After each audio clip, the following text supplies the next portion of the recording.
Welcome back, everyone, and I'm here again with SBR contributor Jeff Grant. Today we're looking at that NFL game between the Seattle Seahawks and the Arizona Cardinals. How you doing today, Jeff?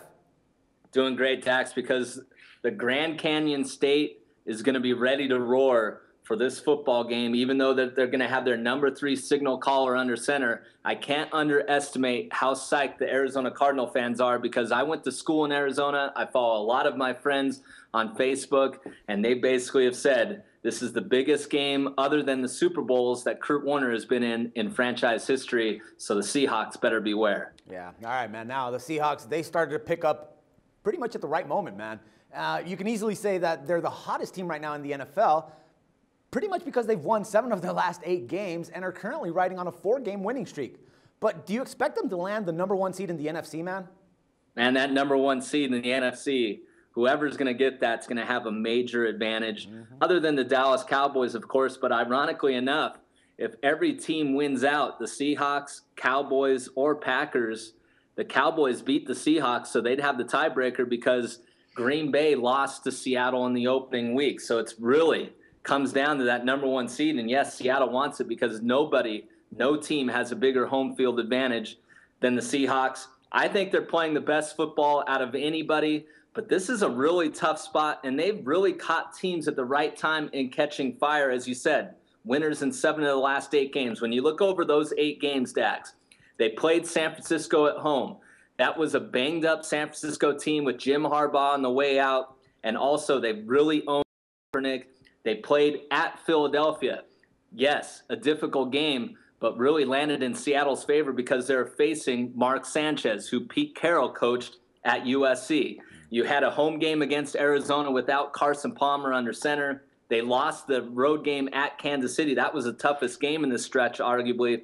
And then before that, home games against New York, Oakland, and a road game against Carolina. So, yes, Seattle 7-1 in the last 8 games, but it's been a very beneficial schedule. Yeah, all right, man. Now let's look at Arizona. Now, they've pretty much been unbeatable at home, going 7-0 straight up, even with all the injuries that they've endured.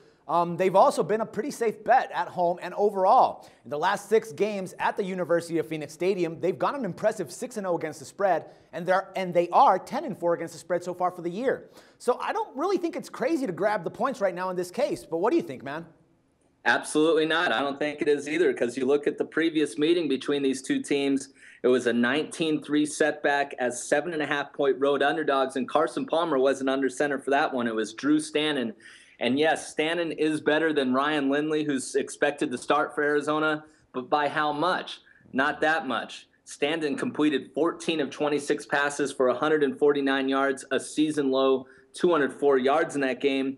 But Arizona, ironically enough, even with the injuries, has been a better team in the ground game the last couple weeks, because they've found something with Kerwin Williams, 175 rushing yards the last 2 weeks. And you got to figure the Cardinals are going to try to win this on the defensive end and try to run the football against Seattle, because Lindley, of course, 0 touchdowns, 7 interceptions in 4 career NFL starts. All right, man. So what? We take the home dogs at this case? I'm going to take the home underdog here. I was looking at this game at the beginning of the week, and I was thinking Seattle because of how they've been playing. But when you look closer at the game, of course, as a handicapper, things start appearing to favor the home underdog. Let me explain. Quarterback Russell Wilson is obviously the key to this game. He gives Seattle an advantage almost over every game, almost over every team that it faces. But he really struggles against the Cardinals' defense, and he's been blitzed on over half of his dropbacks versus the Cardinals in his career meetings against them. While you look, Arizona wants to get this to the 4th quarter. The 4th quarter defense of Arizona leads the league in allowing just 43 points, creating 14 turnovers in that situation. And I think the most important thing when handicapping this game, Dax, Seattle coming off that very physical game against arguably its biggest division rival, San Francisco, while Arizona benefited by winning that game at St. Louis the previous week on a Thursday night, 3 extra days rest. So I'm going to grab the points with the Cardinals against the Seahawks. Good game without a doubt, man. Hey, Jeff, as always, thanks for all the insights, and we'll talk some more football again tomorrow. Thank you. No problem, man. For SBR Picks, this is Dax Floyd. The SBR Network offers free sports picks and game breakdowns. big money free betting contests year-round, a real-time Vegas-style odds monitoring service, and much more. So come see for yourself. To stay updated on SBR news and promotions, follow us on Twitter, Facebook, and Google+, and do be sure to subscribe to the Sportsbook Review YouTube channel to catch all our daily sports shows.